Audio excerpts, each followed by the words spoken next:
This isn't training anymore. I woke up. It's 03:30 in the morning. I got up, put on my uniform, kissed my wife and son goodbye, grabbed my gear, and head out to the desert for a month and a half. You see, I'm in the military, and for training purposes and the current status of the world, we have to do our training in the desert. I left positive. Positive for this learning experience. Positive that this would go smoothly and there'd be no setbacks that would keep us a few weeks late. My wife always told me, have positive thoughts. You keep that in mind and make a positive statement, everything will come out right. I sat on the bus trying to catch up on sleep. It would take us 3 hours to get there. The ride was shorter than expected though, at least for me. As we got off the bus, I noticed how barren the area was. Besides the many caspans, or what we call the cans, would be staying in, and a few ostensible buildings like a gym and an exchange. There was nothing else except for the mountains surrounding us, and one particular peaked mountain about 18 miles from us. We were assigned to our cans and unpack our things for the next month and a half. The days are long, but somehow short. We load and unload cargo going out and coming in from the helicopters and planes. Most of us get along, and we try to pass the time by telling ex-girlfriend stories of our time in the other units, but as we ran out of topics to share, someone brings up an interesting topic. Hey, have y'all ever heard of Skinwalker?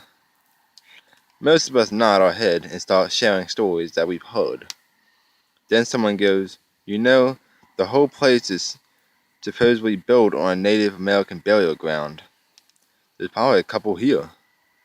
We all laugh and joke around saying, I hope one comes in our can and takes Sergeant Burroughs.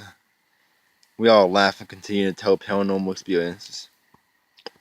The next day, as we're getting ready, one of the lance corporals talks about how he had a vivid dream of something with red eyes watching us from the window. We laugh and say it's probably from us talking about it all last night. He laughs nervously and continues to get dressed. We walk to our motor pool and continue our normal routines, waiting for gear and cargo to arrive. Most of us on our planes were trying to beat each other at Mario Kart or a Nintendo Switch someone brought. That's when we got a call from the radio. Hey, a bird just came in. It's pretty big. Load of ordnance. Need y'all to come ASAP. We need someone to unload it, and he ends up coming back pretty late, about 4 hours. Off unloading, we asked what took him as long. There were so many pellets of bullets, pallets, grenades, sandbags, and barriers. We all think it's strange. Normally, these training ops use dummy rounds and training grenades. What do we need those for? We pack up and go back to our can, hoping the extra load doesn't affect us. That night, I have a dream of a mountain peak. I'm staring at it alone, and I see these red lights coming from the mountain. It looks like a city of lights, but they start to get closer and closer until I begin to realize they're not lights, they're eyes. Hundreds and hundreds of eyes. Then they start to come into the moonlight, and I see these mangled and horrific humanoid creatures. I wake up. It's morning, and everyone seems to be quite quiet. No one's talking, almost as if they're afraid to. We walk in our middle pool and walk into our tent. We already had multiple requests. Some are asking to help put up barricades around the runway and sandbags all over the building. What's going on? This wasn't what we did last year. Our sergeant walks in and tells us we have watch tonight. I thought that was for the other units here, I said. And, well, they're short-handed and command wants more eyes at night for training. We all sigh in disappointment and set up the schedule for that night. I'm woken up at 0200. Hey, it's your watch time. Wake up. I groggily get up and grab my rifle and head outside to walk the perimeter. For the first hour, by the other case bends, crates, and vehicles, but around 03:15, I hear something. It's the sound of a voice, a familiar voice. I walk closer to where it's coming from. Near a couple of crates, I hear it more clearly. Jack? I need help. I can't get up. It's a voice of Lance Corporal Johnson, but he's using my first name. Out of all junior people here, he should know that using first names is a ticket straight to filling sandbags all day. I walk closer to the crate and ask, "What are you doing outside this late?" He replies, but he doesn't answer my question and continues to repeat what he said earlier. But this time the voice gets deeper near the end, almost sounding like a dying record player. I walk casually as my mind starts to race and scream at me to turn around and run. I get closer and see him squatting behind the crate, but I can't see his face. It doesn't look like he's wearing clothes either.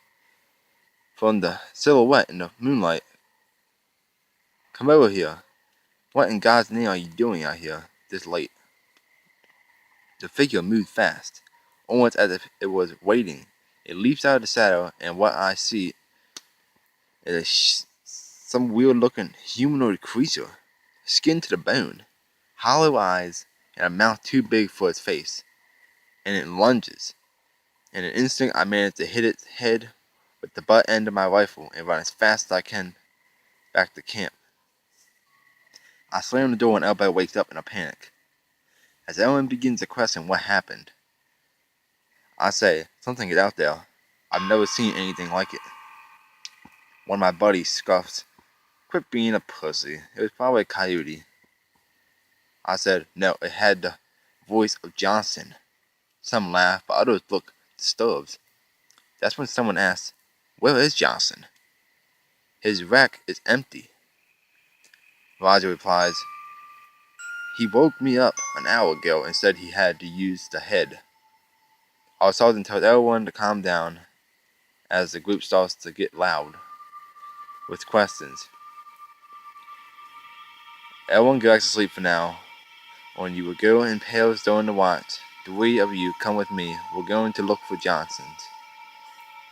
Just when we hear a sound, something heavy hit the side of the case band.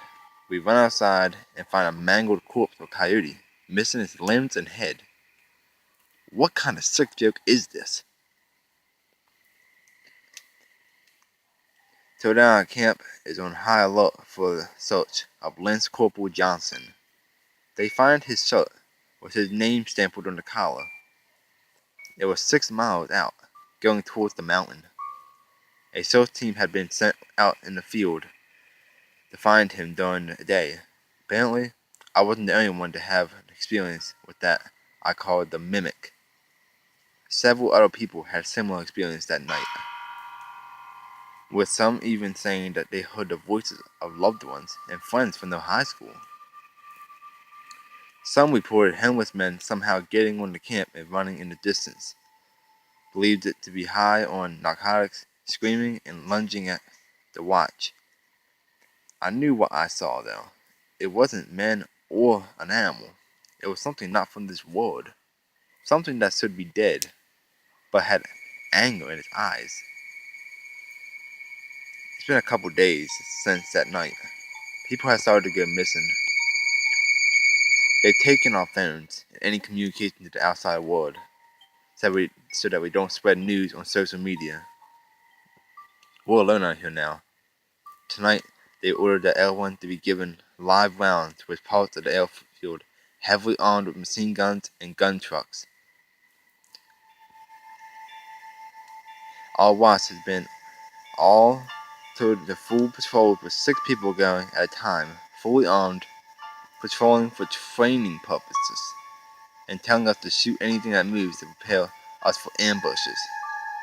They know something and they won't tell us. What is it? But they don't plan on leaving. They want to stay and complete our training. The search team never returned. They lost contact with the team as soon as they got close to the mountain. Whatever I saw the other night isn't alone. I can hear them. The screams in the distance, the sound of gunfire, and screams of terror. This isn't training anymore. We're fighting for our lives now. I have to go now.